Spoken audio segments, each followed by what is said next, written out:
ගියත් වැටිච්ච බෝකොලේ පාගගෙන වටේ යනවා. බෝධීන් වහන්සේගේ වැටිච්ච පත්‍රයක් අයින් කරලා කල්පය ලක්ෂයක් එන විපාකේ ගන්නෑ. කල්ප ලක්ෂයක් කියන්නේ සුළුපටු විපාකයක්ද? දැන් උයන්දන නම් දැන් අපි ඉන්න අසුපේ උදේ පාන්දර මිනිස්සු වෙනවා. එක එක්කෙනා ත්‍රිවිල් වලින් වාහන වලින් ඇවිල්ලා ඉක්මනට බෝධිය මළුවට යනවා මම දකිනවා.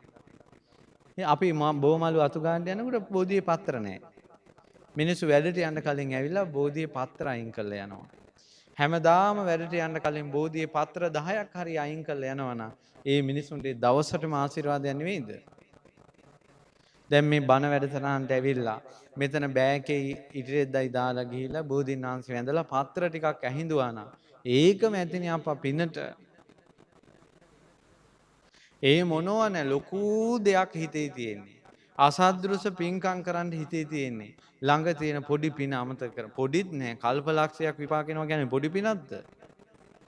වැටි බෝධීන් වහන්සේගේ වැටුණ පත්‍රය පහන් සිතින් අයින් කිරීම. නාගසේන මිලින්ද කියලා ප්‍රශ්නයක් අහලා තියෙනව නේද? මිලින්දු රාජ ප්‍රශ්නය කියලා පොතක් තියෙන්නේ. ඒ මිලින්ද රජුරෝ කතා කරනකොට මේ ලෝකෙ කිසි කෙනෙකුට බෑනේ ඒ කතාවට විරුද්ධව කතා කරන්න. රහතන් වහන්සේලාත් කැලවලට වැඩියා. මේ රජා පව් කරගනී කියලා කට වැඩි. ඥානෙ වැඩි. ප්‍රශ්න අහන්න ගියාම උල්පතකින් වගේ ප්‍රශ්න එනවා අනිත් එක්කෙනා හිර වෙන විදිහට. ඒ කෙනාගේ සියලු ඔද තෙද බල බිඳ දැම්මේ නාගසේන කියලා රහතන් වහන්සේ නම. මේ සසරේ කරපු දෙයක් බෝමලුවක් අතු ගාලා. බෝමලුවක් අතු ගාලා ඒ අතු ගාපු නායක හාමුදුරුවෝ පොඩි නමට කිව්වා පොඩි නම අරන් දාන්නකෝ මේ අතු ගාපු කොළ. පොඩි නම හරි කම්මැලි. ඔයාලා තරම්වත් ඇක්ටිව් නැහැ. ඊට පොඩි නම හරි කම්මැලි බෑ කිව්වා. දෙවෙනි පාරක් කිව්වා ඇහුවේ නෑ. වරෙන් මෙහෙ කියලා අතු ගගා හිටපු ඉදලේ මිටෙන් ගැහුවා පොඩි නමට අරන් දාපිය මේක කියලා. නායක හඳුරෝ. පොඩි නමට තරහ ආවා. බෝධියේ පත්‍ර ටික කොම ටික මල්ලට දාගත්තා. පහලින් දොලක් ගලාගෙන යනවා. ගලාගෙන යන දොලට පත්‍ර ටික දාලා අඬා අඬා කිව්වා බෝධීන් වහන්සේගේ පත්‍ර ඉවත් කිරීම පිනක් නම් උපනෝපන් ජීවිතේ තවත් අයට යටත් වෙන්නේ නැතුව මගේ ඥානය මේ ගඟේ රැලි නැංවෙනවා වගේ නැංවි ප්‍රශ්න කෙලවරක් නැතුව ප්‍රශ්න අහන්න පුළුවන් විදිහට ඥානෙ පීඨාවා කියලා. නායක හඳුරු අතුපතු ගාලා පැම් සනීප වෙන්න වඩිනවා දොලට. පොඩි නම හයියෙන් අර ප්‍රාර්ථනාව කොලේ. නායක හඳුරීතුවා මං අතු ගාපු මළුවේ කොලයින් කොල්ලා පොඩි නම මෙහෙම පැතුවා නම් අතු ගාපු මට මොනව පතන්න බැරිද? මේ ගඟේ රැලි නැගි ඇවිල්ලා වෙරළෙන් අවසන් වෙනවද? ඒ වාගේ මේ කෙනාගේ තියෙන සියලු ඔදතෙද මන් ළඟ නැති වේවා කියලා අදිෂ්ඨාන කළා. ඒ නිසා තමයි මිලින්ද රජුරුවන්ගේ සියලු ප්‍රශ්න නාගසේන මහරහතන් වහන්සේ ළඟ ඉවරයි. බෝධියේ පත්‍රයක් අයින් කරපු කතාවක් නැවතුනේ රහත් වෙලා. අපි මොනවද මේ හොයන්නේ? අපි මොනවද මේ අපිට තේරිලා තියෙන්නේ? මොකද්ද මේ අපේ අමුතු ඥානෙ? ඒ නිසා තමන්ගේම කෙලෙස් වලට ගරහා ගන්නට අපිට එහෙම අපි හරියට තේරෙන මිනිස්සු කියලා හිතන්න එපා. අපිට ඉගෙන ගන්න ගොඩාක් දේවල් තියෙනවා කියලා හිතන්න. මේවා තේරෙනවා නම් හැමදාම බෝධීන් වහන්සේලාට වඳී පුදයි මලුපෙත් මං සුද්ධ පවිත්‍ර කළයි. බෝධීන් වහන්සේලාගෙන් පිහිට ගන්න හැටි තේරෙන්නේ නැහැ. සමහර මිනිසුන්ට දරුවන්ගේ ප්‍රශ්න එනවනේ දරුවෝ නැතුව. ඊට පස්සේ බෝධි පූජා තියෙනවා. තියන්නේ ඊට පස්සේ සමහර අයට හරියන්නේ නැහැ. සමහර අයට හරියන්නේ නැහැ. දැන් වැඩි ඕනේ අපේ ගුරු ස්වාමීන් වහන්සේ අපේ පින්වත් ලොකු ස්වාමීන් වහන්සේ මනුස්ස ලෝකෙට ඉපදුනේ බෝධීන් වහන්සේ නමක් ටිකට බාර වෙලා. ඒකයි. දැන් මේක වෙන්නේ කවුරු හරි ඔන්න කියනවා දරුවෝ ඕන බෝධියට බාර වෙමු කියලා. ඔන්න ඊට පස්සේ අම්මයි දුවයි දෙන්න යනවා බෝධිය ළඟට. ගිහිල්ලා ඉතින් ඔන්න දුව කියනවා අම්මා මටව තේරෙන්නේ අම්මව බාර වෙන්න. ඊට පස්සේ ඔන්න වැඳලා පුදලා මොනවා හරි ගාතාවක් කියලා බෝධීන් වහන්සේට කියනවා අනේ දරුවෙක් දෙන්න කියලා. ඒතර බෝධීන දෙයියට හිතා ගන්න බෑ දරුවා ඕනේ දුවටද අම්මටද කියලා. ඔන්න එතනත් වැඩේ අවුල්. ඊට පස්සේ මේ දෙන්නා ආයෙත් දිඟක් ඔන්න හොල්ලාගෙන පද්දගෙන ගිහිල්ලා hina වෙලා ආඳුරන්ට කියනවා ආඳුරනේ බාරයක් වෙන්න ආවේ. ඊට පස්සේ ආඳුරන්ටත් වැඩි මොකද කියලා අහනවා. මේ දරුවෙක් වෙනුවෙන් බාරයක් වෙන්න ආවේ. එහෙනම් යන් කියලා බෝධිනාංශයට ගිහිල්ලා ගාතාවක් කියලා ආඳුරු කියනවා අනේ මේ ඇත්තිට දරුවෙක් ලබලා දෙන්න කියලා. බෝධීන දෙයියා හිතනවා මේ ආඳුරන්ට මොකද්ද බන් තියෙන අමාරුව. ඔන්න එතනත් අවුල්. ඔය එක බාරයකට බැඳුව මිනිහා යන්නේ නැහැ. හොඳට බලන්න දුවයි අම්මයි තමයි පිටත් කරන්නේ. හරියන්නේ නැහැ. බෝධිනාංශයට බාර වෙලා දරුවෝ උපදවෙන ක්‍රම තියෙනවා. ඒක පින් බලයක්. ඒකට කලින් ගිහිලා බෝ මලුව සුද්ධ කරලා සුදු එළිය අතුරන්න ඕන. නැත්තම් මලුව හොඳට සුද්ධ පවිත්‍ර කරන්න ඕන. ආසන සෝදන්න ඕන. වත් කරන්න ඕනේ ජෝඩු අතින්. ඒ දෙන්නම බුදු ගුණ කිය අඟුලිමාල මුනිදුන්ගේ ගුණ සිහි කර කවි කිය දෙන්නම මාල ගොතන්න ඕන. දෙන්නම කිරියාර හදන්න ඕන. ගිහිල්ලා පූජා කරන්න ඕන. ඉස්සර බෝධිනාංශලාට පැන් වඩලා පූජා කළේ ওই ටැප් එකකින් වතුර ටිකක් අරන් ගිහිල්ලා නෙවෙයි. ඒ බෝධිනාංශයට පැන් වඩන්න වෙනම ලිං කපනවා. අහලා නැද්ද? ලිං කපලා ඒ ලිං වල පැන් පෙරලා ගෙනියන්නේ 21 වතාවක්. එහෙම ශ්‍රද්ධාවෙන් මිනිස්සු බෝධි පූජාවල් කළේ. අද මොකක්වත් නැහැ ඔහේ. යම් බෝධි පූජාවට කියලා යන ගමන් ටැප් එකකින් වතුර ටිකක් යනවා. ඒක රෝදිය වගේ රත් වෙලා අනිත් එක ක්ලෝරින් බෝධියට හානි වෙනවා. බෝධියට මිනිස්සු විලඳ ඉහිනවා. ඔන්න සාරධාව. සාරධාවෙන් විලඳ ඉහිනවා. විලඳ හිස්ස ගමන් මොකද වෙන්නේ?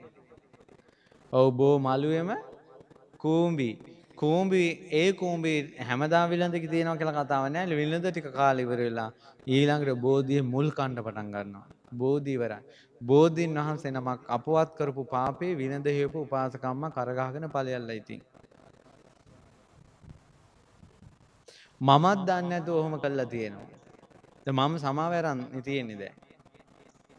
මමත් ඕක දන්නේ නැහැ. මම දවසක් විනදිහින්න හදනකොට මගේ ගුරු ස්වාමීන් වහන්සේ කිව්වේ තෝ අපාය යන්න එපා ඔක නතර කරපිය කියලා.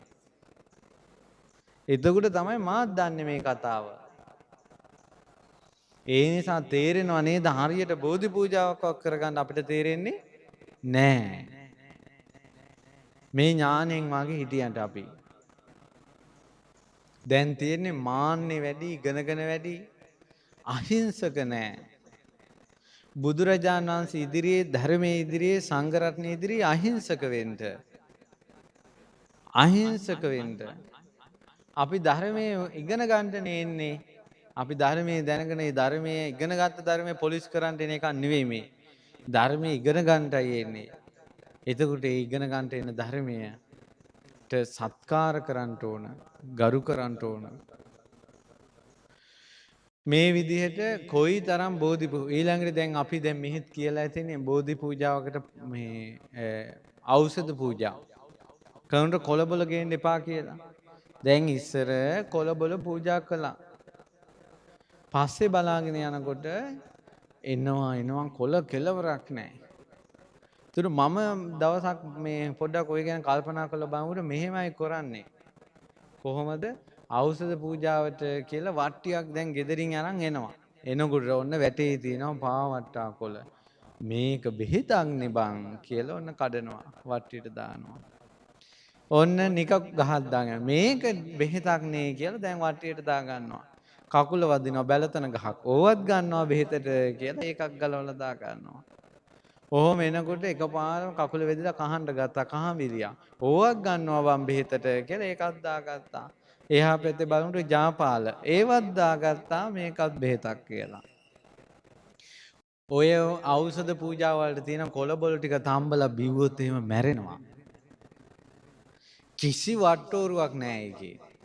වට්ටෝරුවක් කියන්නේ ඖෂධ ගුණය උපදින ඖෂධ වර්ග ටිකක් තියෙනවා.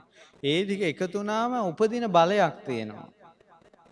මේක මොනවද දන්නේ නැතුන් අරකයි මේකයි කියලා අරන් එනවා. අරන් ඇවිල්ලා පූජා කරනවා. අනේ මන් දන්නේ නැහැ. ඖෂධ එහෙනම් කොහොම මේ ඖෂධ පූජා කරන්නේ? ඖෂධ පූජා කරන්නේ පින්වතුනි දන්න දේ කරන්න. මොකද්ද දන්න දේ කියන්නේ? මේ ඉන්න උපාසකම්මලාම gedara ලෙඩක් හැදුනට පස්සේ පස්පංගුව තම්බලා බිව්වා. වෙනිවැල් කොත්ත මල්ලි තම්බලා බොන්නා.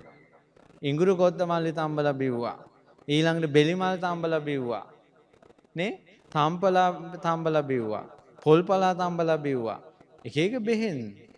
ඒ වාගේ යම් කිසි වට්ටෝරුවක් තම්බලා ඒ තම්බපු වට්ටෝරුවේ බෙහෙත් ඖෂධ පාත්‍රය තමයි පූජා කරන්නේ. ආන්න ඖෂධ පූජා. මීපැණි ඖෂධ පූජා. එළඟි තෙල් ඖෂධ පූජා. චතු මඳුර ඖෂධ පූජා. ඒවයි පූජා කරන්නේ. දැන් තේරෙනව නේද බෝධි පූජාවකට ගන්න දේ පිළිබඳව දැනුමක් අපිට නැහැ. මේවා කියන්නේ බිඳුවටම දාගන්න තමන්ගේ ඥානය. එතකොට ලස්සනට බුදු බණ පද අහුවේ. නැත්තම් මේ තමන් දන්නවා කියලා හිතාගෙන මේක කරගත්තම කිසි දෙයක් නැහැ පව් රැස් කරගන්නවා මිසක්කා. මේ තරම් උතුම් ලෞතුරා බුදුරජාණන් වහන්සේගේ බෝධීන් වහන්සේ නමක් වැඩ ඉඳලත් ඒ බෝධීන් වහන්සේට වඳින්න නැතුව කී දිනක් ඇවිල්ලා මෙතන ඉඳ ගන්නවා. ඒ නිසා හැමදාම මෙහි යනකොට බෝධීන් වහන්සේට වැඳලා යන්න, අසපොට එනකොට බෝධීන් වහන්සේට වැඳලා එන්න. පුරුදු වෙන්න පුදුම ආශිර්වාදයක් වෙයි. ඊයේ හෝ පෙරේදා උදේ මට එකපාරම ඔය වගේ බෝධීන් වහන්සේ නමක්ගේ අත්තක් කැඩිලා මහත්ෙක්ගේ අතින්. ඒක හිතට වද දෙනවා. මහත්තයා මට ඇවිල්ලා කිව්වා මං කොහෙනම් මහත්තයා උදේ පාන්දරම බෝධීන් වහන්සේ පැන්කල 7කින් පිරිසිදු ලිඳකින් පැන්කල 7කින් නාවලා 21 වතාවක් දණ්ඩ නමස්කාර කරලා වැඳලා යන්න කිව්වා. සමාවෙරන්. ඉතින් ඒ විදිහට වැඳලා සමාවෙරන් ඉතින් ගියා මහත්තයා වැඩට. වෙලාවට වැඩට ගියා වෙනද යන වෙලාවට. යනකොට මේ වාගේ වංගුවක් තියෙනවා. වංගුව ළඟම රේල් පාර තියෙනවා. වංගුව ළඟම වංගුවත් එකම රේල් පාර. ඒතර මහත්තයා වංගුවෙන් දාලා රේල් පාර ඔය මේ තියෙද්දින් මහත්තයාට හිතුණා හාමුදුරන්ට කෝල් එකක් ගන්න ඕන කියලා. ඒතර මහත්තයා වංගුවෙන් දාලා ඔය මේ රේල් පාර තියෙද්දි වාහනේ නතර කළා හාමුදුරන්ට වාහනේ නතර කළා හාමුදුරන්ට කෝල් එක ගන්න ෆෝන් එක ගන්නකොටම ඉස්සරහින් කෝච්චිය ගියා. කෝල් එක ගන්න හිතුනේ නැත්තම් මහත්තයා දානවා ඉවරයි. එදා ඒ මහත්තයාගේ මාරකේ ගියේ උදේ බෝධීන් වහන්සේට කරපු සත්කාරය. කතා දෙකක් නැහැ. කතා දෙකක් නැහැ.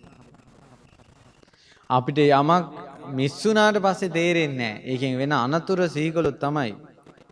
දැන් ඒ පෙරේදා ඉඳලා මේ මහත්තයා රැස් කරගන්න පින් කුසල් ඔක්කොම අර බෝධීන් වහන්සේ නිසා බේරිච්ච ජීවිත පූජාව නිසානේ. ඒ නිසා බෝධීන් වහන්සේලා ඒසානුභව සම්පන්නයි. බෝධි පූජාවලදී හැමදාම දැන් මේ සෙනසුරාදා බෝධි පූජා තියෙනවනේ. එන්න ඇවිල්ලා දරුවෝ වෙනුවෙන් ඖෂධ පූජාවක් කරන්න. ලෙඩ වෙනවනම්.